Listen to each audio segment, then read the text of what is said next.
मुंशी प्रेमचंद द्वारा रचित उपन्यास रंगभूमि अध्याय 31। भैरों के घर से लौटकर सूरदास अपनी झोपड़ी में आकर सोचने लगा क्या करूं, कि सहसा दयागिरी आ गए और बोले, सूरदास, आज तो लोग तुम्हारे ऊपर बहुत गर्म हो रहे हैं। इसे घमंड हो गया है। तुम इस माया जाल में क्यों पड़े हो? क्यों नहीं मेरे साथ कहीं तीर्थ यात्रा करने चलते? सूरदास बोला, यही तो मैं भी सोच रहा हूँ। चलो तो मैं भी निकल पड़ूं। दयागिरी बोला, हाँ चलो, तब मैं मंदिर का कुछ ठिकाना कर लूं। यहाँ कोई नहीं जो मेरे पीछे यहाँ दिया बत्ती तक कर दे। भोग भाग लगाना तो दूर रहा। सूरदास बोला, तुम्हें मंदिर से कभी छुट्टी ना मिलेगी। दयागिरी बोला, भाई, यह भी नहीं होता कि मंदिर को यूं ही निराधार छोड़कर चला जाऊं, फिर ना जाने कब लौटूं। तब तक तो यहाँ घास जम जाएगा। सूरदास बोला, तो जब तुम आप ही अभी माया में फंसे हुए हो तो मेरा उद्धार क्या करोगे? दयागिरी बोला, नहीं, अब जल्दी ही चलूंगा। जरा पूजा के लिए फूल लेता आऊं। दयागिरी चले गए तो सूरदास फिर सोच में पड़ा। संसार की भी क्या लीला है कि होम करते हाथ जलते हैं। मैं तो नेकी करने गया था, उसका यह फल मिला। मोहल्ले वालों को विश्वास आ गया। बुरी बातों पर लोगों को कितनी जल्दी विश्वास आ जाता है, मगर नेकी बदी कभी छिपी नहीं रहती। कभी ना कभी तो असली बात मालूम हो ही जाएगी। हार जीत तो जिंदगानी के साथ लगी हुई है। कभी जीतूंगा तो कभी हारूंगा, इसकी चिंता ही क्या। अभी कल बड़े बड़ों से जीता था, आज जीत में भी हार गया। यह तो खेल में हुआ ही करता है। वह बेचारी सुभागी कहाँ जाएगी? मोहल्ले वाले तो अब उसे यहाँ रहने ना देंगे, और रहेगी किसके आधार पर? कोई अपना तो हो। मैके में भी कोई नहीं है। जवान औरत अकेली कहीं रह भी नहीं सकती। जमाना खराब आया हुआ है, उसकी आबरू कैसे बचेगी? भैरों को कितना चाहती है। समझती थी कि मैं उसे मारने गया हूँ। उसे सावधान रहने के लिए कितना जोर दे रही थी। वह तो इतना प्रेम करती है, और भैरों का कभी मुंह ही सीधा नहीं होता। अभागिनी है और क्या। कोई दूसरा आदमी होता तो उसके चरण धो धो कर पीता, पर भैरों को जब देखो उस पर तलवार ही खींचे रहता है। मैं कहीं चला गया तो उसका कोई पूछता भी ना रहेगा। मोहल्ले के लोग उसकी छिछालेदार होते देखेंगे और हंसेंगे। कहीं ना कहीं डूब मरेगी, कहाँ तक संतोष करेगी? इस आंखों वाले अंधे भैरों को तनिक भी ख्याल नहीं कि मैं इसे निकाल दूंगा तो कहाँ जाएगी।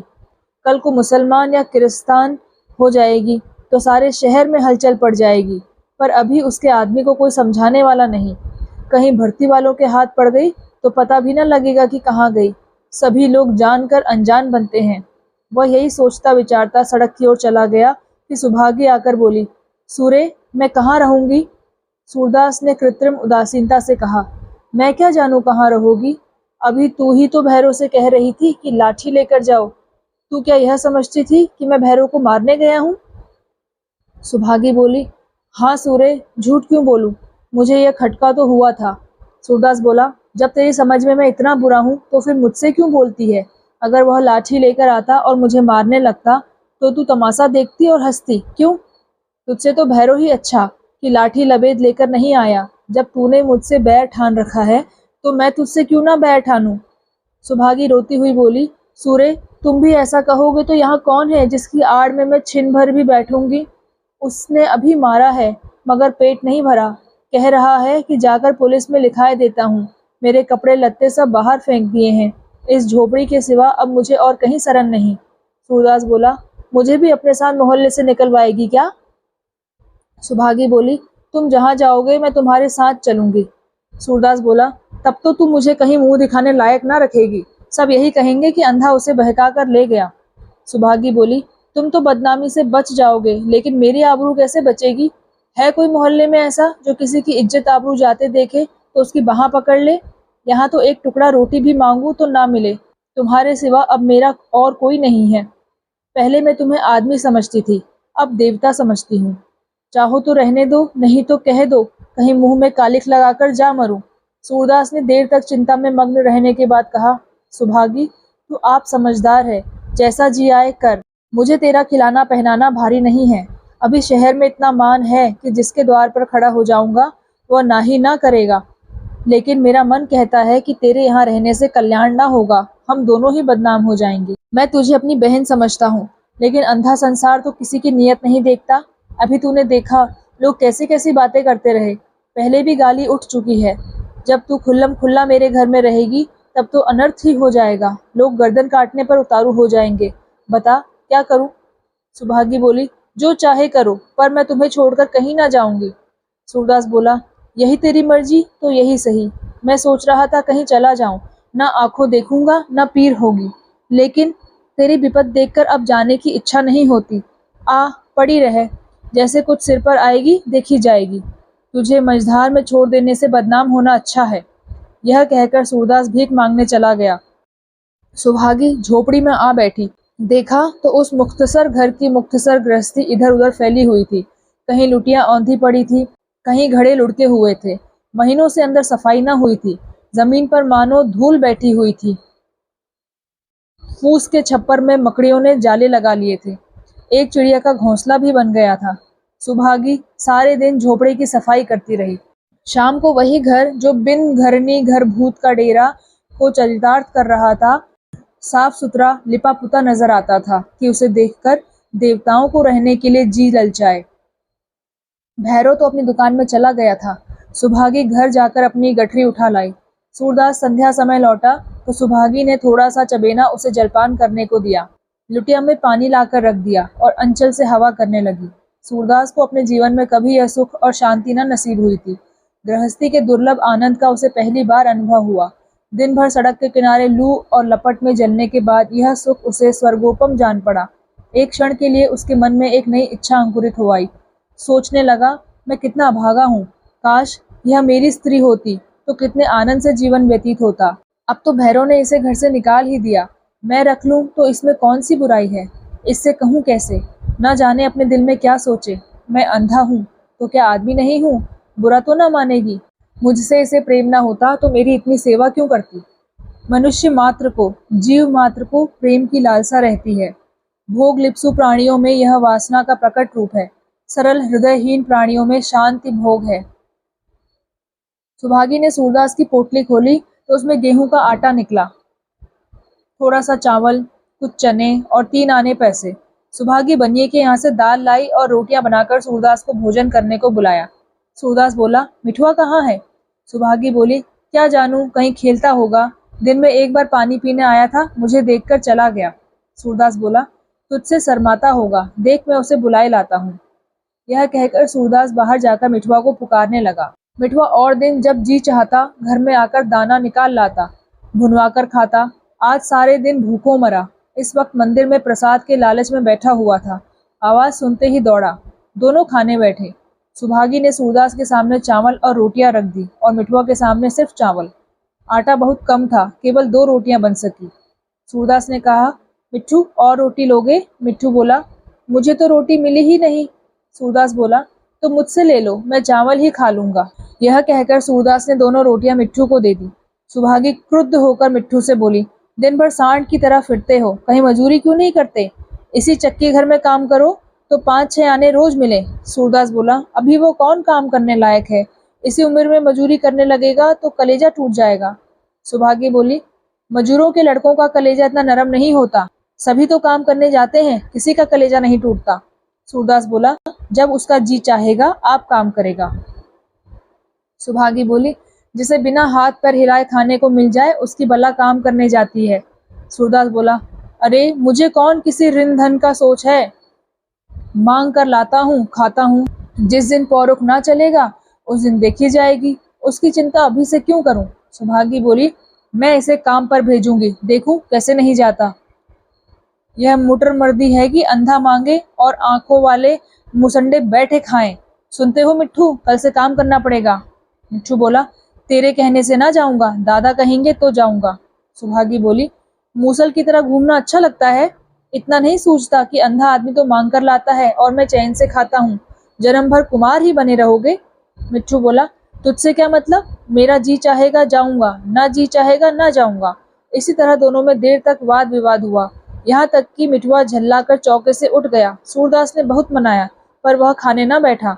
आखिर सूरदास भी आधा ही भोजन करके उठ गया। जब वह लेटा तो गृहस्थी का एक दूसरा चित्र उसके सामने था। यहाँ न वह शांति थी, न वह सुषमा, न वह मनोल्लास। पहले ही दिन यह कलह आरंभ हुआ।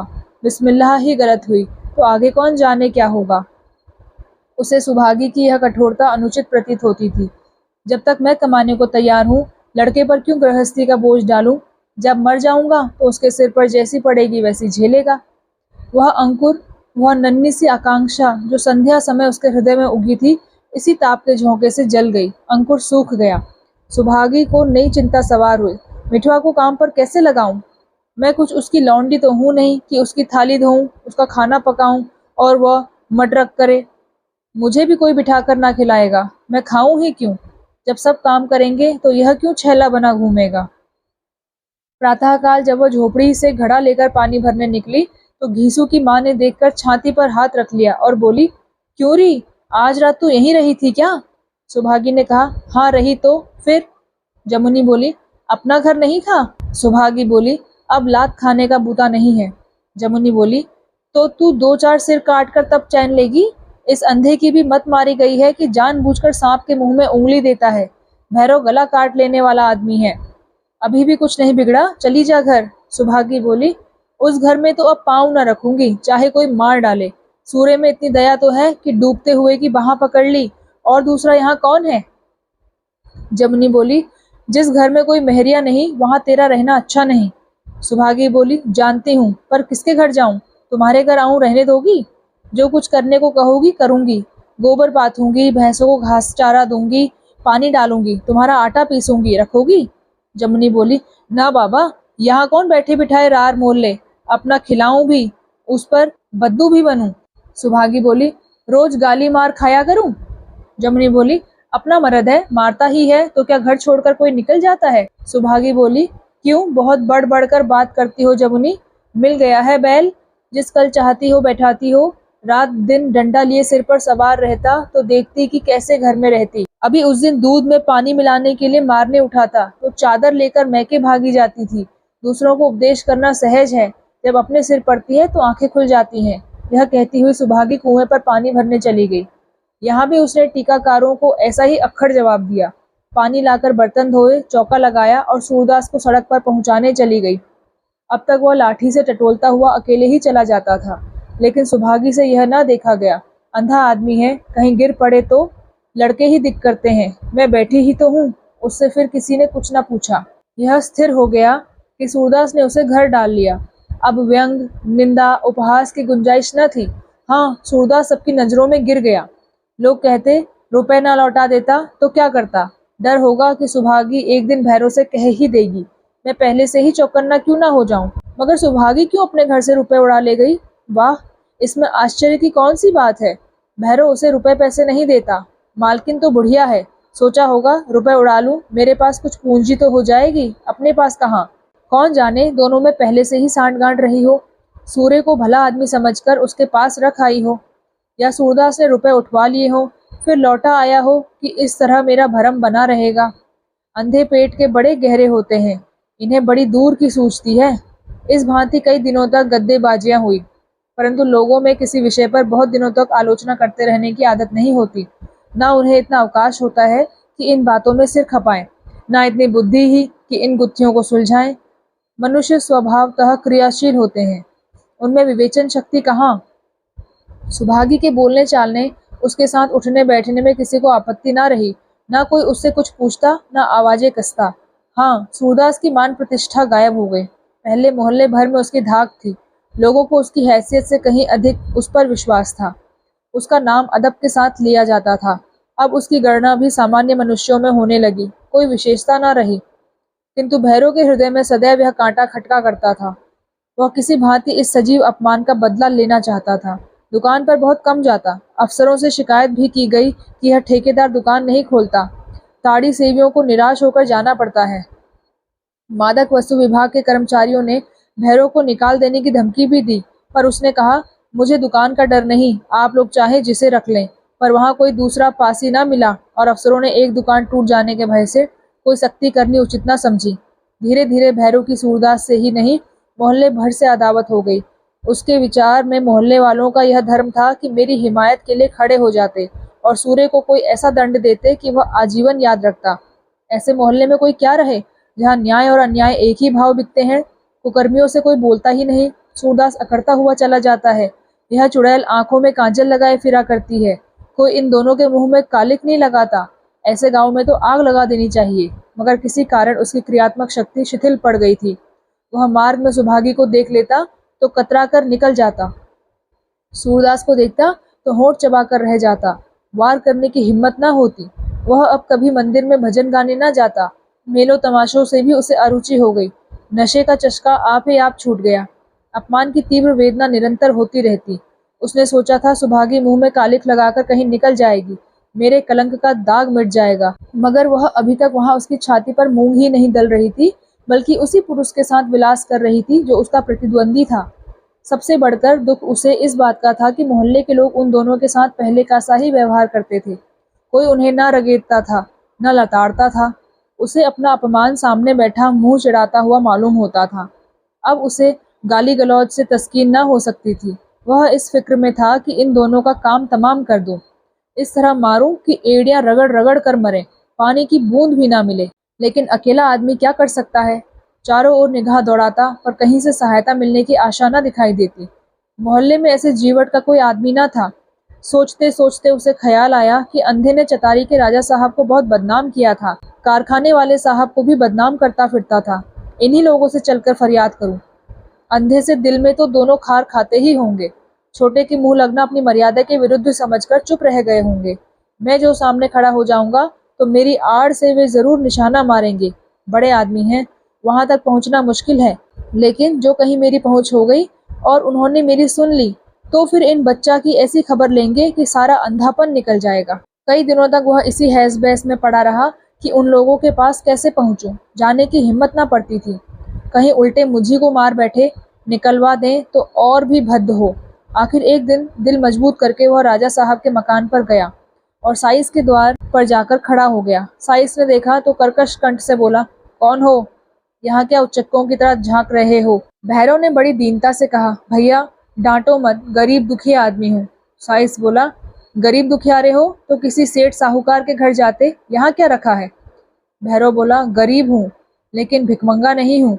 इज्जत आबरू सभी की होती है। तुम्हारी ही बिरादरी में कोई किसी की बहू बेटी को लेकर निकल जाए तो क्या उसे पंचायत यूं ही छोड़ देगी? कुछ ना कुछ दंड देगी ही। पंचायत ना देगी तो अदालत कचहरी से तो कुछ होगा। साइस जात का चर्मकार था, जहाँ ऐसी दुर्घटनाएं आए दिन होती रहती थी और बिरादरी को उनकी बदौलत नशा पानी का सामान हाथ आता रहता है। उसके घर में नित्य यही चर्चा रहती थी। इन बातों में उसे जितनी दिलचस्पी थी उतनी और किसी बात से ना हो सकती थी। बोला, आओ बैठो, चिलम पियो। कौन भाई हो? भैरव बोला, पासी हूँ, यही पांडेपुर में रहता हूँ। वह साइस के पास जा बैठा और दोनों में साएं साएं बातें होने लगी, मानो वहां कोई कान लगाए उनकी बातें सुन रहा हो। भैरव ने अपना संपूर्ण वृत्तांत सुनाया और कमर से 1 रुपया निकालकर साइस के हाथ में रखता हुआ बोला, भाई कोई ऐसी जुगत निकालो कि राजा साहब के कानों में यह बात पड़ जाए, फिर तो मैं अपना सब हाल आप ही कह लूंगा। तुम्हारी दया से बोलने चालने में ऐसा बुद्धू नहीं हूँ। दरोगा से तो कभी डरा ही नहीं। साइस को रौप्य मुद्रा के दर्शन हुए तो मगन हो गया। आज सवेरे सवेरे अच्छी बोहनी हुई। बोला, मैं राजा साहब से तुम्हारी इत्तला कराए देता हूँ। बुलावट होगी तो चले जाना। राजा साहब को घमंड तो छू ही नहीं गया, मगर देखना बहुत देर ना लगाना, नहीं तो मालिक चिढ़ जाएंगे। बस जो कुछ कहना हो साफ साफ कह डालना। बड़े आदमियों को बातचीत करने की फुर्सत नहीं रहती। मेरी तरह थोड़े ही है कि दिन भर बैठे गप्पे लड़ाया करें। यह कहकर वह चला गया। राजा साहब इस वक्त बाल बनवा रहे थे, जो उनका नित्य का नियम था। साइस ने पहुंचकर सलाम किया। राजा साहब बोले, क्या कहते हो? मेरे पास तलब के लिए मत आया करो। साइस बोला, नहीं हुजूर, तलब के लिए नहीं आया था। वह जो सूरदास पांडेपुर में रहता है। राजा बोले, अच्छा वह दुष्ट अंधा? साइस बोला, हाँ हुजूर, वह एक औरत को निकाल ले गया है।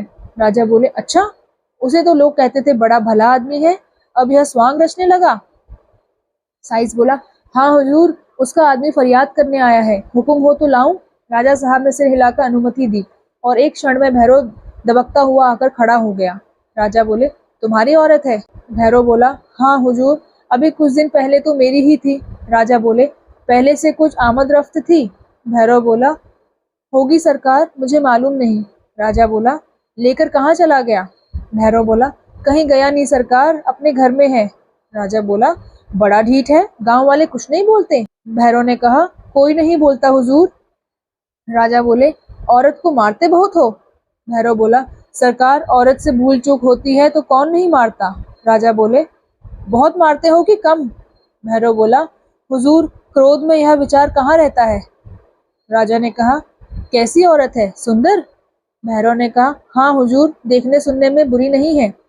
राजा बोला, समझ में नहीं आता, सुंदर स्त्री ने अंधे को क्यों पसंद किया। ऐसा तो नहीं हुआ कि तुमने दाल में नमक ज्यादा हो जाने पर स्त्री को मारकर निकाल दिया हो और अंधे ने रख लिया हो। भैरव बोला, सरकार, औरत मेरे रुपए चुराकर सूरदास को दे आई। सवेरे सूरदास रुपए लौटा गया। मैंने चकमा देकर पूछा तो उसने चोर को भी बता दिया। इस बात पर मारता ना तो क्या करता। राजा बोला, और कुछ हो, अंधा है दिल का साफ। भैरव बोला, हुजूर, नियत का अच्छा नहीं। यद्यपि महेंद्र कुमार सिंह बहुत न्यायशील थे और अपने कुत्सित मनोविचारों को प्रकट करने में बहुत सावधान रहते थे। ख्याति प्रिय मनुष्य को प्रायः अपनी वाणी पर पूर्ण अधिकार होता है, पर वह सूरदास से इतने जले हुए थे, उसके हाथों इतनी मानसिक यातनाएं पाई थी कि इस समय अपने भावों को गुप्त न रख सके। बोले, अजी, उसने मुझे यहाँ इतना बदनाम किया कि घर से बाहर निकलना मुश्किल हो गया। क्लार्क साहब ने जरा उसे मुंह क्या लगा लिया कि सिर चढ़ गया। यो, मैं किसी गरीब को सताना नहीं चाहता, लेकिन यह भी नहीं देख सकता कि वो भले आदमियों के बाल नोचे। इजलास तो मेरा ही है, तुम उस पर दावा कर दो, गवाह मिल जाएंगे ना। भैरव बोला, हुजूर, सारा मोहल्ला जानता है। राजा बोला, सबों को पेश करो। यहाँ लोग उसके भक्त हो गए हैं, समझते हैं वह कोई ऋषि है। मैं उसकी कलई खोल देना चाहता हूँ। इतने दिनों बाद यह अवसर मेरे हाथ आया है। मैंने अगर अब तक किसी से नीचा देखा तो इसी अंधे से। उस पर ना पुलिस का जोर था, ना अदालत का। उसकी दीनता और दुर्बलता उसका कवच बनी हुई थी। यह मुकदमा उसके लिए वह गहरा गड्ढा होगा जिसमें से वह निकल ना सकेगा। मुझे उसकी ओर से शंका थी, पर एक बार जहाँ पर्दा खुला तो मैं निश्चिंत हुआ। विष के दांत टूट जाने पर सांप से कौन डरता है। हो सके तो जल्दी ही मुकदमा दायर कर दो। किसी बड़े आदमी को रोते देखकर हमें उससे स्नेह हो जाता है। उसे प्रभुत्व से मंडित देखकर हम थोड़ी देर के लिए भूल जाते हैं कि वह भी मनुष्य है। हम उसे साधारण मानवीय दुर्बलताओं से रहित समझते हैं। वह हमारे लिए एक कुतूहल का विषय होता है। हम समझते हैं वह न जाने क्या खाता होगा, न जाने क्या पीता होगा, न जाने क्या सोचता होगा। उसके दिल में सदैव ऊंचे ऊंचे विचार आते होंगे। छोटी छोटी बातों की ओर तो उसका ध्यान ही न जाता होगा। कुतूहल का परिष्कृत रूप ही आदर है। भैरव को राजा साहब के सम्मुख जाते हुए भय लगता था, लेकिन जब उसे ज्ञात हुआ कि यह भी हम ही जैसे मनुष्य हैं, मानो उसे आज एक नई बात मालूम हुई। जरा बेधड़क होकर बोला, हुजूर, है तो अंधा, लेकिन बड़ा घमंडी है। अपने आगे तो किसी को समझता ही नहीं। मोहल्ले वाले जरा सूरदास सूरदास कह देते हैं तो बस फूल उठता है। समझता है संसार में जो कुछ हूँ मैं ही हूँ।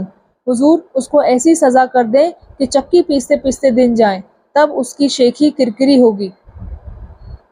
राजा साहब ने त्योरी बदली। देखा, यह गंवार अब ज्यादा बहकने लगा। बोले, अच्छा, अब जाओ। भैरव दिल में समझ रहा था, मैंने राजा साहब को अपनी मुट्ठी में कर लिया। अगर उसे चले जाने का हुक्म न मिला होता तो एक क्षण में उसका हुजूर आप हो जाता। संध्या तक उसकी बातों का तांता न टूटता। वह न जाने कितनी झूठी बातें गढ़ता, पर निंदा का मनुष्य की जिह्वा पर कभी इतना प्रभुत्व नहीं होता जितना संपन्न पुरुषों के सम्मुख। न जाने क्यों हम उनकी कृपा दृष्टि के इतने अभिलाषी होते हैं। हम ऐसे मनुष्यों पर भी, जिनसे हमारा लेश मात्र भी वैमनस्य नहीं है, कटाक्ष करने लगते हैं। कोई स्वार्थ की इच्छा न रखते हुए भी हम उनका सम्मान प्राप्त करना चाहते हैं। उनका विश्वास पात्र बनने की हमें एक अनिवार्य आंतरिक प्रेरणा होती है। हमारी वाणी उस समय काबू से बाहर हो जाती है। भैरव यहाँ से कुछ लज्जित होकर निकला, पर उसे अब इसमें संदेह न था कि मनोकामना पूरी हो गई। घर आकर उसने बजरंगी से कहा, तुम्हें गवाही करनी पड़ेगी, निकलना जाना। बजरंगी बोला, कैसी गवाही। भैरव बोला, यही मेरे मामले की। इस अंधे की हेकड़ी अब नहीं देखी जाती। इतने दिनों तक सब्र किए बैठा रहा कि अब भी वह सुभागी को निकाल दे। उसका जहाँ जी चाहे चली जाए, मेरी आंखों के सामने से दूर हो जाए। पर देखता हूँ तो दिन दिन उसकी पेंग बढ़ती ही जाती है। अंधा छैला बना जाता है। महीनों देह पर पानी नहीं पड़ता था, अब नित्य स्नान करता है। वह पानी लाती है, उसकी धोती छांटती है, उसके सिर में तेल मलती है। यह अंधेर नहीं देखा जाता। बजरंगी बोला, अंधेर तो है ही, आंखों से देख रहा हूँ। सूर्य को इतना छिचोरा न समझता था, पर मैं कहीं गवाही साखी करने न जाऊंगा।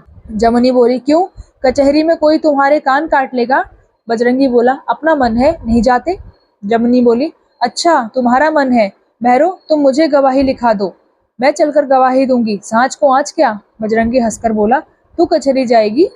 जमुनी बोली, क्या करूंगी जब मर्दों की वहां जाते चूड़ियां मैली होती हैं तो औरत ही जाएगी। किसी तरह उस कस्बिन के मुंह में कालिक तो लगे। बजरंगी बोला, भैरव, बात यह है कि सूर्य ने बुराई जरूर की, लेकिन तुम भी तो अनीत पर ही चलते थे। कोई अपने घर के आदमी को इतनी बेदर्दी से नहीं मारता। फिर तुमने मारा ही नहीं, मारकर निकाल भी दिया। जब गाय की पगैया ना रहेगी तो वह दूसरों के खेत में जाएगी ही, इसमें उसका क्या दोष? जमनी बोली, तुम इन्हें बकने दो भैरव, मैं तुम्हारी गवाही करूंगी। बजरंगी बोला, तू सोचती होगी यह धमकी देने से मैं कचहरी जाऊंगा? यहाँ इतने बुद्धू नहीं है, और सच्ची बात तो यह है कि सूर्य लाख बुरा हो, मगर अब भी हम सबों से अच्छा है। रुपए की थैली लौटा देना कोई छोटी बात नहीं।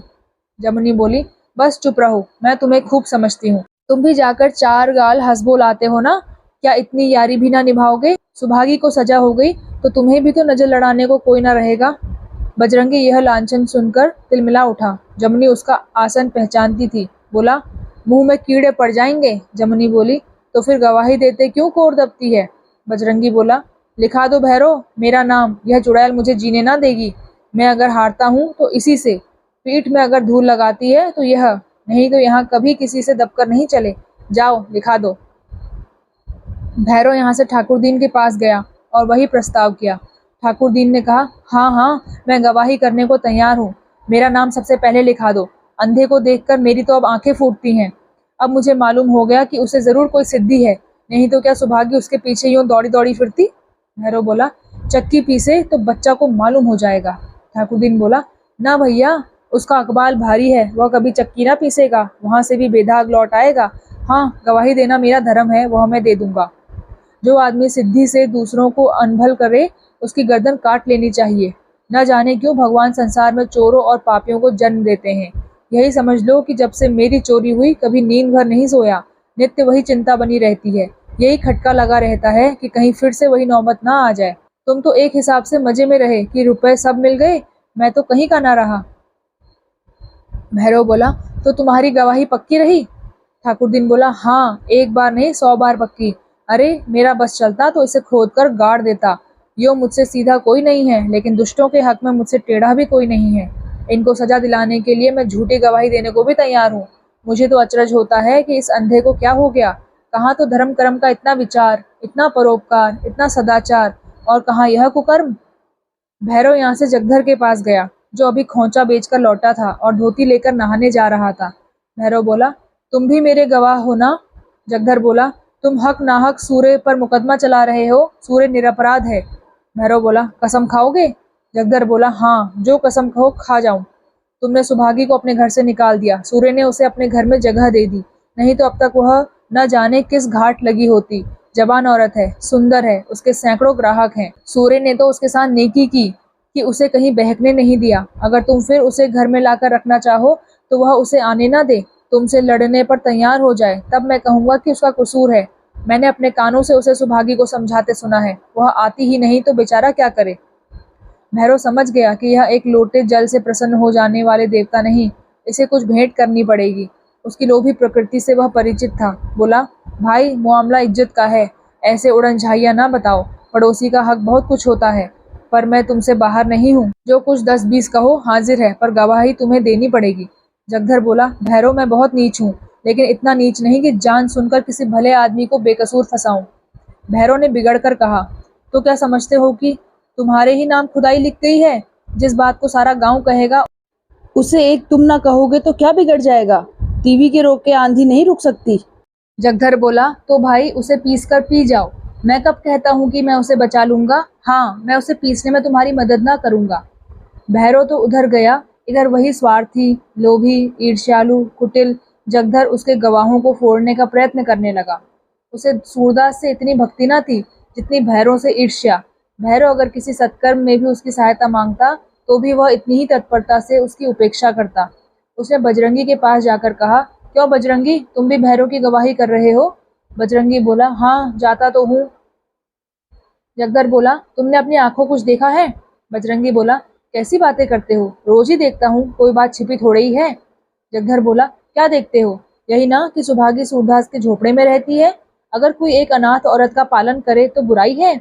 अंधे आदमी के जीवट का बखान तो ना करोगे कि जो काम किसी से ना हो सका वह उसने कर दिखाया, उल्टे उससे और बैर साधते हो। जानते हो सूरदास उसे घर से निकाल देगा तो उसकी क्या गत होगी? मोहल्ले की आबरू पुतली घर के मजदूरों के हाथ बिकेगी। देख लेना, मेरा कहना मानो, गवाही साखी के फेर में ना पड़ो, भलाई के बदले बुराई हो जाएगी। भैरव तो सुभागी से इसलिए जल रहा है कि उसने उसके चुराए हुए रुपए सूरदास को क्यों लौटा दिए। बस सारी जलन इसी की है। हम बिना जाने बूझे क्यों किसी की बुराई करें? हाँ, गवाही देने ही जाते हो तो पहले खूब पता लगा लो कि दोनों कैसे रहते हैं। बजरंगी जमुनी की तरफ इशारा करके बोला, इसी से पूछो, यही अंतर्यामी है, इसी ने मुझे मजबूर किया है। जमुनी बोली, हाँ किया तो है, क्या अब भी दिल कांप रहा है? जगधर बोला, अदालत में जाकर गवाही देना क्या तुमने हंसी समझ ली है? गंगा जली उठानी पड़ती है, तुलसी जल लेना पड़ता है, बेटे के सिर पर हाथ रखना पड़ता है, इसी से बाल बच्चे वाले डरते हैं कि और कुछ? जमुनी बोली, सच कहो, ये सब कस्में भी खानी पड़ती हैं? जगधर बोला, बिना कसम खाए तो गवाही होती ही नहीं। जमुनी बोली, तो भैया बाज आई ऐसी गवाही से, कान पकड़ती हूँ, चूल्हे में जाए सूरा और भाड़ में जाए भैरो, कोई बुरे दिन काम ना आएगा, तुम रहने दो। बजरंगी बोला, सूरदास को लड़कपन से देख रहे हैं, ऐसी आदत तो उसमें ना थी। जगधर बोला, ना थी, ना है और ना होगी। उसकी बड़ाई नहीं करता, पर उसे लाख रुपए भी दो तो बुराई में हाथ ना डालेगा। कोई दूसरा होता तो गया हुआ धन पाकर चुपके से रख लेता, किसी को कानो कान खबर भी ना होती। वह तो जाकर सब रुपए दे आया, उसकी सफाई तो इतने से ही हो जाती है। बजरंगी को तोड़कर जगधर ने ठाकुरदीन को घेरा, पूजा करके भोजन करने जा रहा था। जगधर की आवाज सुनकर बोला, बैठो, खाना खाकर आता हूँ। जगधर बोला, मेरी बात सुन लो तो खाने बैठो, खाना कहीं भागा नहीं जाता है। तुम भी भैरव की गवाही देने जा रहे हो? ठाकुरदीन बोला, हाँ जाता हूँ, भैरव ने ना कहा होता तो आप ही जाता। मुझसे यह अनीत नहीं देखी जाती, जमाना दूसरा है, नहीं नवाबी होती तो ऐसे आदमी का सिर काट लिया जाता। किसी की बहू बेटी को निकाल ले जाना कोई हंसी ठट्टा है? जगधर बोला, जान पड़ता है देवताओं की पूजा करते करते तुम भी अंतर्यामी हो गए हो। पूछता हूँ किस बात की गवाही दोगे? ठाकुरदीन बोला, कोई लुका छिपी बात है, सारा देश जानता है। जगधर बोला, सूरदास बड़ा गबरू जवान है, इसी से सुंदरी का मन उस पर लोटपोट हो गया होगा, या उसके घर रुपए पैसे गहने जेवर के ढेर लगे हुए हैं, इसी से औरत लोभ में पड़ गई होगी। भगवान को देखा नहीं, लेकिन अकल से तो पहचानते हो। आखिर क्या देखकर सुभागी ने भैरव को छोड़ दिया और सूर्य के घर पड़ गई?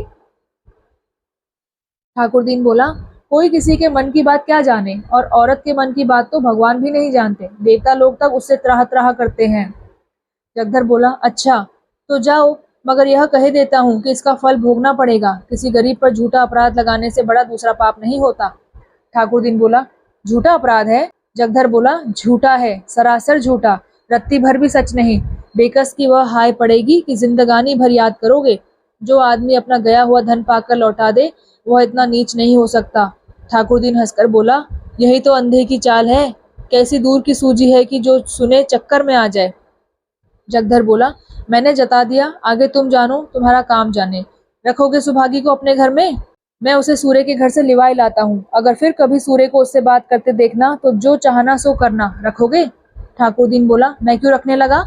जगधर बोला, तो अगर शिवजी ने संसार भर का विष माथे पर चढ़ा लिया तो क्या बुरा किया?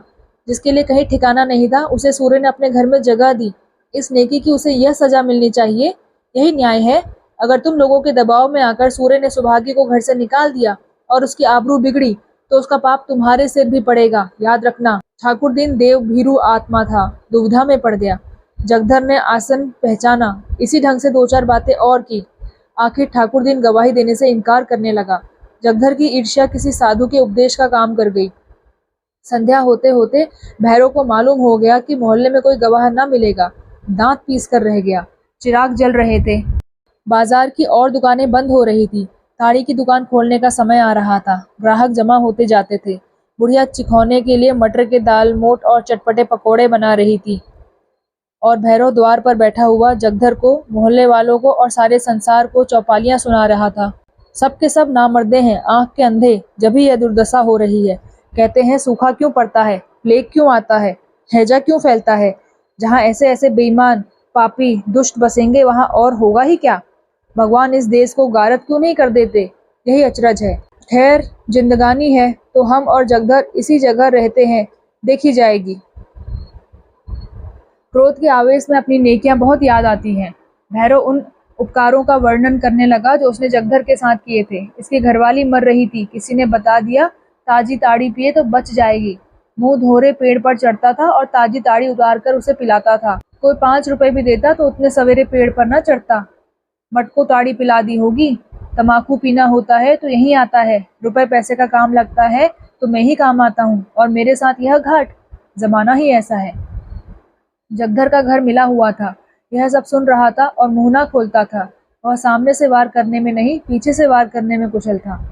इतने में मिल का एक मिस्त्री, नीम आस्तीन पहने, कोयले की भभूत लगाए और कोयले का ऐसा ही रंग, हाथ में हथौड़ा लिए, चमरौधा जूता डाटे, आकर बोला, चलते हो दुकान पर कि इसी झंझट में पड़े रहोगे?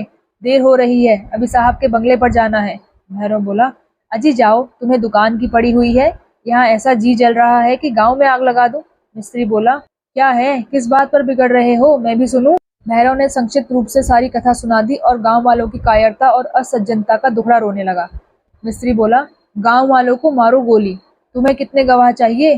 जितने गवाह कहो दे दूं। 1, 2, 10, 20। भले आदमी, पहले ही क्यों ना कहा, आज ही ठीक ठाक किए देता हूँ, बस सबों को भर भर पेट पिला देना। भैरव की बाँछें खिल गई। बोला, ताड़ी की कौन बात है, दुकान तुम्हारी है, जितना चाहो पियो, पर जरा मोतबर गवाह दिलाना। मिस्त्री बोला, अजी कहो तो बाबू लोगों को हाजिर कर दूं, बस ऐसी पिला देना कि सब यहीं से गिरते हुए घर पहुंचे। भैरव बोला, अजी कहो तो इतना पिला दूं कि 2-4 लाशें उठ जाएं। क्यों बात करते हुए दोनों दुकान पहुंचे। वहां 20-25 आदमी जो इसी कारखाने के नौकर थे, बड़ी उत्कंठा से भैरव की राह देख रहे थे। भैरव ने तो पहुंचते ही ताड़ी नापनी शुरू कर दी और इधर मिस्त्री ने गवाहों को तैयार करना शुरू किया। कानों में बातें होने लगी। एक बोला, मौका अच्छा है, अंधे के घर से निकलकर जाएगी कहाँ, भैरव अब उसे ना रखेगा।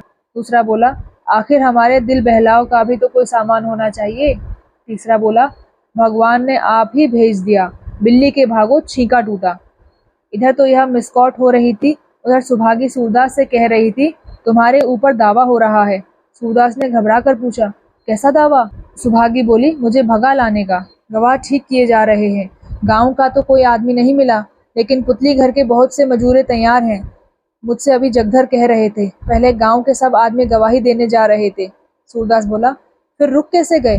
सुभागी बोली, जगधर ने सबको समझा बुझाकर रोक लिया। सूरदास बोला, जगधर बड़ा भला मानुस है, मुझ पर बड़ी दया करता है। सुभागी बोली, तो अब क्या होगा? सूरदास बोला, दावा करने दे, डरने की कोई बात नहीं। तू यही कह देना कि मैं भैरव के साथ ना रहूंगी। कोई कारण पूछे तो साफ साफ कह देना, वह मुझे मारता है।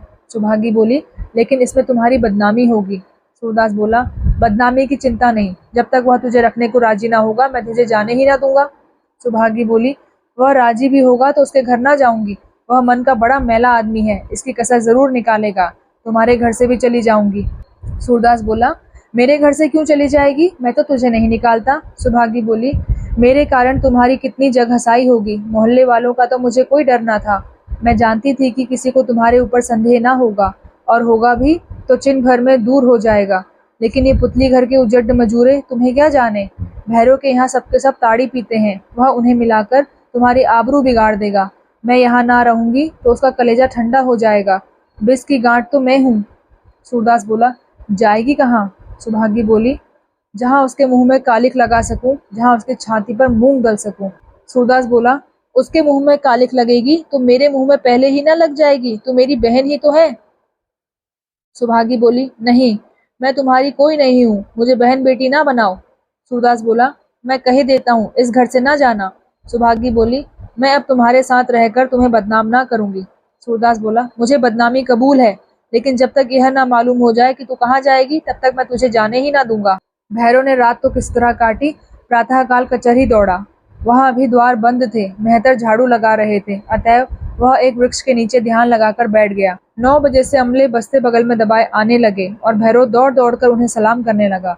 11 बजे राजा साहब इजलास पर आए तो भैरव ने मुहर्रिर से लिखवाकर अपना इस्तगासा दायर कर दिया। संध्या समय घर आया तो बफरने लगा, अब देखता हूँ कौन माई का लाल इनकी हिमायत करता है। दोनों के मुंह में कालिक लगवाकर यहाँ से निकाल न दिया तो बाप का नहीं। 5वें दिन सूरदास और सुभागी के नाम सम्मन आ गया। तारीख पड़ गई। ज्यों-ज्यों पेशी का दिन निकट आता जाता था, सुभागी के होश उड़े जाते थे। बार बार सूरदास से उलझती, तुम ही यह सब करा रहे हो, अपनी मिट्टी खराब कर रहे हो और अपने साथ मुझे भी घसीट रहे हो। मुझे चले जाने दिया होता तो कोई तुमसे बैर क्यों ठानता? वहाँ भरी कचहरी में जाना, सबके सामने खड़ी होना मुझे ज़हर सा ही लग रहा है। मैं उसका मुँह ना देखूंगी, चाहे अदालत मुझे मार ही डाले। आखिर पेशी की नियत तिथि आ गई। मोहल्ले में इस मुकदमे की इतनी धूम थी कि लोगों ने अपने अपने काम बंद कर दिए और अदालत में जा पहुंचे। मिल के श्रमजीवी सैकड़ों की संख्या में गए। शहर में सूरदास को कितने ही आदमी जान गए थे। उनकी दृष्टि में सूरदास निरपराध था। हजारों आदमी कुतूहलवश अदालत में आए। प्रभु सेवक पहले ही पहुंच चुके थे। इंदु रानी और इंद्रदत्त भी मुकदमा पेश होते होते आ पहुंचे। अदालत में यूं ही क्या कम भीड़ रहती है, और स्त्री का आना तो मंडप में वधू का आना है। अदालत में एक बर्जा सा लगा हुआ था। इजलास में दो महाशय विराजमान थे। एक तो चतारी के राजा साहब, दूसरे एक मुसलमान जिन्होंने यूरोपीय महासमर में रंगरूट भर्ती करने में बड़ा उत्साह दिखाया था। भैरव की तरफ से एक वकील भी था। भैरव का बयान हुआ, गवाहों का बयान हुआ। तब उसके वकील ने उनसे अपना पक्ष समर्थन करने के लिए जिरह की। तब सूरदास का बयान हुआ। उसने कहा, मेरे साथ इधर कुछ दिनों से भैरव की घरवाली रहती है। मैं किसी को क्या खिलाऊंगा पिलाऊंगा? पालने वाले भगवान है, वह मेरे घर में रहती है। अगर भैरव उसे रखना चाहे और वह रहना चाहे तो आज ही चली जाए। यही तो मैं चाहता हूँ, इसीलिए मैंने उसे अपने यहाँ रखा है, नहीं तो न जाने कहाँ होती। भैरव के वकील ने मुस्कुराकर कहा, सूरदास तुम बड़े उदार मालूम होते हो, लेकिन युवती सुंदरियों के प्रति उदारता का कोई महत्व नहीं रहता। सूरदास बोला, इसी से ना यह मुकदमा चला है। मैंने कोई बुराई नहीं की। हाँ, संसार जो चाहे समझे, मैं तो भगवान को जानता हूँ, वही सबकी करनी को देखने वाला है। अगर भैरव उसे अपने घर में ना रखेगा और ना सरकार कोई ऐसी जगह बताएगी जहाँ यह औरत इज्जत आबरू के साथ रह सके, तो मैं उसे अपने घर से निकलने ना दूंगा। वह निकलना भी चाहेगी तो ना जाने दूंगा। इसने तो जब से इस मुकदमे की खबर सुनी है यही कहा करती है कि मुझे जाने दो, पर मैं उसे जाने नहीं देता। वकील बोला, साफ साफ क्यों नहीं कहते कि मैंने उसे रख लिया है? सूरदास बोला, हाँ रख लिया है, जैसे भाई अपनी बहन को रख लेता है, बाप बेटी को रख लेता है। अगर सरकार ने उसे जबरदस्ती मेरे घर से निकाल दिया तो उसकी आबरू की जिम्मेदारी उसी के सिर होगी।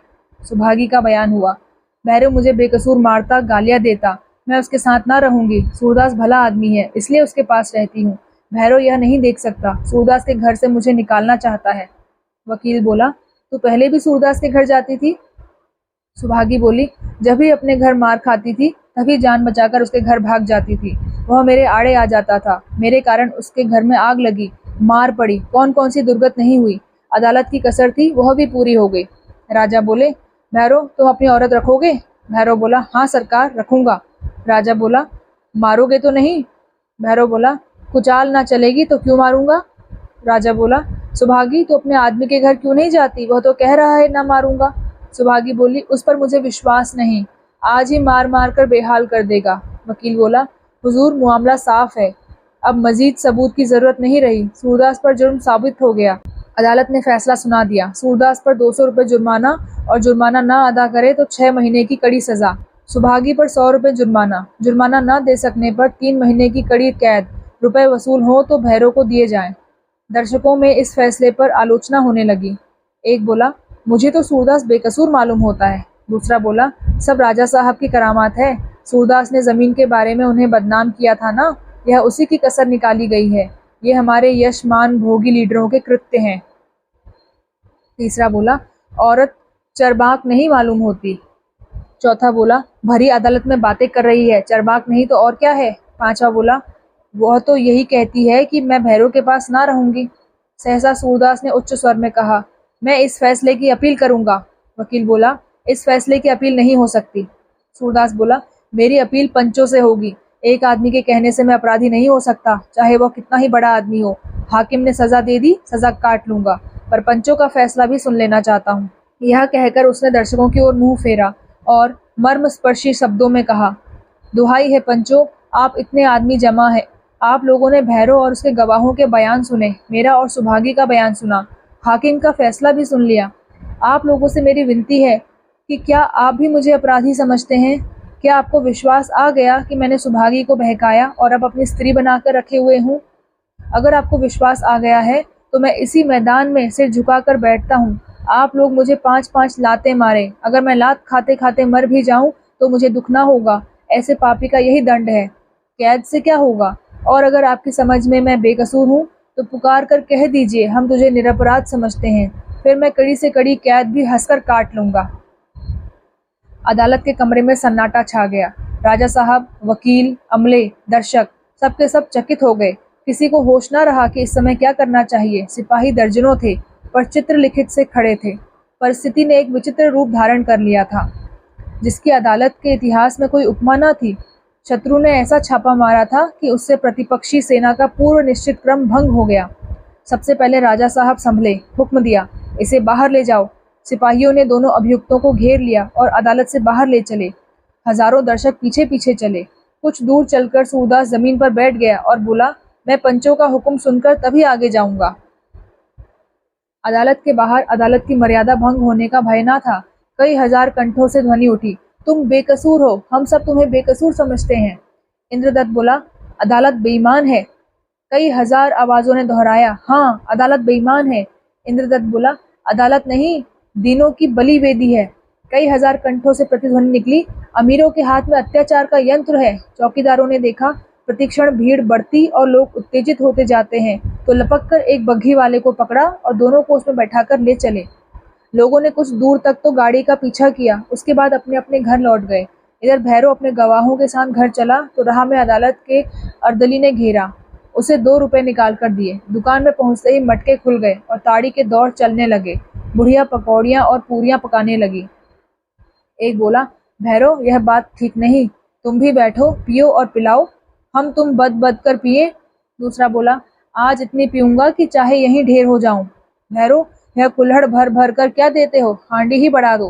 भैरव बोला, अजी मटके में मुंह डाल दो, हांडी कुल्हड़ की क्या बिसात है, आज मुद्दई का सिर नीचा हुआ है। तीसरा बोला, दोनों हिरासत में पड़े रो रहे होंगे, मगर भाई सूरदास को सजा हो गई तो क्या वह है बेकसूर। भैरव बोला, आ गए तुम भी उसके धोखे में, इसी स्वांग की तो वह रोटी खाता है। देखो बात की बात में कैसा हजारों आदमियों का मन फेर दिया। चौथा बोला, उसे किसी देवता का इष्ट है। भैरव बोला, इष्ट तो तब जाने कि जेल से निकल आए। पहला बोला, मैं बद कर कहता हूँ, वह कल जरूर जेल से निकल आएगा। दूसरा बोला, बुढ़िया पकौड़ियाँ ला। तीसरा बोला, अबे बहुत ना पी, नहीं मर जाएगा, है कोई घर पर रोने वाला। चौथा बोला, कुछ गाना हो, उतारो ढोल मंजीरा। सबों ने ढोल मंजीरा संभाला और खड़े होकर गाने लगे। छत्तीसी क्या नैना झुमकावे। थोड़ी ही देर में एक बुढ़ा मिस्त्री उठकर नाचने लगा। बुढ़िया से अब ना रहा गया, उसने भी घूंघट निकाल लिया और नाचने लगी। बुढ़ा और बुढ़िया दोनों कमर हिला हिलाकर थिरकने लगे। उनके अंगों की चपलता आश्चर्यजनक थी। भैरव बोला, मोहल्ले वाले समझते थे मुझे गवाह ही ना मिलेंगे। एक बोला, सब गीदड़ हैं गीदड़। भैरव बोला, चलो जरा सबों के मुंह में कालिख लगा आए। सबके सब चिल्ला उठे, हाँ हाँ, नाच होता चले। एक क्षण में जुलूस चला, सबके सब नाचते गाते, ढोल पीटते, उल जुलूल बकते, हूँ हाँ करते, लड़खड़ाते हुए चले। पहले बजरंगी का घर मिला, यहाँ सब रुक गए और गाया, ग्वालिन की गैया हिरानी, तब दूध मिलाए पानी। रात ज्यादा बीत चुकी थी, बजरंगी के द्वार बंद थे। लोग यहाँ से ठाकुरदीन के द्वार पर पहुंचे और गाया, तमोलिन के नैना रसीले, यारों से नजर मिलाए। ठाकुरदीन भोजन कर रहा था, पर डर के मारे बाहर न निकला। जुलूस आगे बढ़ा तो सूरदास की झोंपड़ी मिली। भैरव बोला, बस यहीं डट जाओ। ढोल ढीली पड़ गई। सेको सेको, झोपड़ी में से फूस ले लो। एक आदमी ने थोड़ा सा फूस निकाला, दूसरे ने और ज्यादा, तीसरे ने एक बोझ खींच लिया। फिर क्या था, नशे की सनक मशहूर ही है। एक ने जलता हुआ फूस झोपड़ी पर डाल दिया और बोला, होली है होली है। कई आदमियों ने कहा, होली है होली है। भैरव बोला, यारो, यह तुम लोगों ने बुरा किया, भाग चलो नहीं तो धर लिए जाओगे। भय नशे में भी हमारा पीछा नहीं छोड़ता। सबके सब भागे। उधर ज्वाला प्रचंड हुई तो मोहल्ले के लोग दौड़ पड़े, लेकिन फूस की आग किसके वश की थी। झोपड़ा जल रहा था और लोग खड़े दुख और क्रोध की बातें कर रहे थे। ठाकुरदीन बोला, मैं तो भोजन पर बैठा, तभी सबों को आते देखा। बजरंगी बोला, ऐसा जी चाहता है कि जाकर भैरव को मारते मारते बेदम कर दूं। जगधर बोला, जब तक एक दफे अच्छी तरह मार ना खा जाएगा, इसके सिर से भूत ना उतरेगा। बजरंगी बोला, हाँ, अब यही होगा। घिसुआ, जरा लाठी तो निकाल ला, आज 2-4 खून हो जाएंगे तभी आग बुझेगी। जमनी बोली, तुम्हें क्या पड़ी है, चलकर लेटो, जो जैसा करेगा उसका फल आप भगवान से पाएगा। बजरंगी बोला, भगवान चाहे फल दें या ना दें, पर मैं तो अब नहीं मानता, जैसे देह में आग लगी हुई है। जगधर बोला, आग लगने की बात ही है, ऐसे पापी का तो सिर काट लेना भी पाप नहीं। ठाकुर दीन बोला, जगधर, आग पर तेल छिड़कना अच्छी बात नहीं। अगर तुमको भैरव से बैर है तो आप जाकर उससे क्यों नहीं ललकारते, दूसरों को क्या उकसाते हो? यही चाहते हो कि ये दोनों लड़ मरे और मैं तमाशा देखूं? वो बड़े नीच। जगधर बोला, अगर कोई बात कहना उकसाना है तो लो, चुप रहूंगा। ठाकुर दीन बोला, हाँ, चुप रहना ही अच्छा है। तुम भी जाकर सो बजरंगी, भगवान आप पापी को दंड देंगे। उन्होंने तो रावण जैसे प्रतापी को ना छोड़ा। यह किस खेत की मूली है? यह अंधेर उनसे भी ना देखा जाएगा। बजरंगी बोला, मारे घमंड के पागल हो गया है। चलो जगधर, जरा इन सबों से दो दो बातें कर लें। जगधर बोला, ना भैया, मुझे साथ ना ले जाओ। कौन जाने वहां मारपीट हो जाए तो सारा इल्जाम मेरे सिर आ जाए कि इसी ने लड़ा दिया। मैं तो आप झगड़ों से कोसों दूर रहता हूँ। इतने में मिठुआ दौड़ा हुआ आया। बजरंगी ने पूछा, कहाँ सोया था रे? मिट्ठू बोला, पंडा जी के दालान में। अरे यह तो मेरी झोपड़ी जल रही है, किसने आग लगाई? ठाकुर दीन बोला, इतनी देर में जागे हो, सुन नहीं रहे हो गाना बजाना हो रहा है? मिट्ठू बोला, भैरव ने लगाई है क्या? अच्छा बच्चा, समझूंगा। जब लोग अपने अपने घर लौट गए तो मिठुआ धीरे धीरे भैरव की दुकान की तरफ गया। महफिल उठ चुकी थी, अंधेरा छाया हुआ था। जाड़े की रात, पत्ता तक न खड़कता था। दुकान के द्वार पर उपले जल रहे थे। ताड़ी खानों में आग कभी नहीं बुझती। पारसी पुरोहित भी इतनी सावधानी से आग की रक्षा न करता होगा। मिठुआ ने एक जलता हुआ उपला उठाया और दुकान के छप्पर पर फेंक दिया। छप्पर में आग लग गई तो मिठुआ भागा और पंडा जी के दालान में मुंह ढाँप कर सो रहा, मानो उसे कुछ खबर ही नहीं। जरा देर में ज्वाला प्रचंड हुई, सारा मोहल्ला आलोकित हो गया।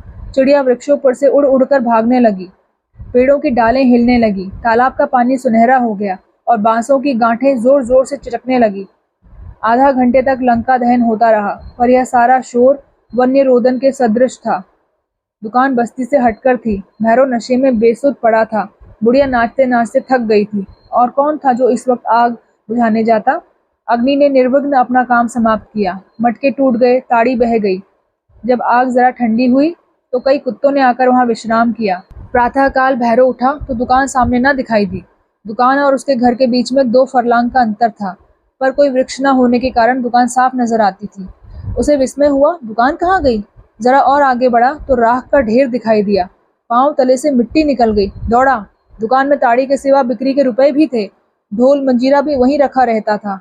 प्रत्येक वस्तु जलकर राख हो गई। मोहल्ले के लोग उधर तालाब में मुंह हाथ धोने जाया करते थे, सब आ पहुंचे। दुकान सड़क पर थी। पथिक भी खड़े हो गए। मेला लग गया। भैरव ने रोकर कहा, मैं तो मिट्टी में मिल गया। ठाकुर दीन बोला, भगवान की लीला है, उधर वह तमाशा दिखाया, इधर यह तमाशा दिखाया। धन्य हो महाराज। बजरंगी बोला, किसी मिस्त्री की शरारत होगी। क्यों भैरव, किसी से अदावत तो नहीं थी? भैरव बोला, अदावत सारे मोहल्ले से है, किससे नहीं है। मैं जानता हूँ जिसकी है बदमाशी है। बंधुआ ना दिया तो कहना, अभी एक को लिया है, अब दूसरे की बारी है। जगधर दूर से ही आनंद ले रहा था। निकट ना आया कि कहीं भैरव कुछ कह बैठे तो बात बढ़ जाए। ऐसा हार्दिक आनंद उसे अपने जीवन में कभी ना प्राप्त हुआ था। इतने में मिल के कई मजदूर आ गए। काला मिस्त्री बोला, भाई, कोई माने या ना माने, मैं तो यही कहूंगा कि अंधे को किसी का इष्ट है। ठाकुर दीन बोला, इष्ट क्यों नहीं है? मैं बराबर यही कहता आता हूँ, उससे जिसने बैर ठाना उसने नीचा देखा। भैरव बोला, उसके इष्ट को मैं जानता हूँ। जरा थानेदार आ जाए तो बता दूं कौन इष्ट है। बजरंगी जल कर बोला, अपनी बेर कैसी सूझ रही है? क्या वह झोपड़ा ना था जिसमें पहले आग लगी? ईंट का जवाब पत्थर मिलता ही है। जो किसी के लिए गड्ढा खोदेगा उसके लिए कुआं तैयार है। क्या उस झोपड़े में आग लगाते समय समझे थे कि सूरदास का कोई है ही नहीं? भैरव बोला, उसके झोपड़े में मैंने आग लगाई? बजरंगी बोला, और किसने लगाई? भैरव बोला, झूठे हो। ठाकुर दीन बोला, भैरव क्यों सीना जोरी करते हो? तुमने लगाई या तुम्हारे किसी यार ने लगाई, एक ही बात है। भगवान ने उसका बदला चुका दिया तो रोते क्यों हो? भैरव बोला, सब किसी से समझूंगा। ठाकुर दीन बोला, यहाँ कोई तुम्हारा दबैल नहीं है। भैरव होंठ चबाता हुआ चला गया। मानव चरित्र कितना रहस्यमय है। हम दूसरों का अहित करते हुए जरा भी नहीं झिझकते, किंतु जब दूसरों के हाथों हमें कोई हानि पहुंचती है तो हमारा खून खौलने लगता है।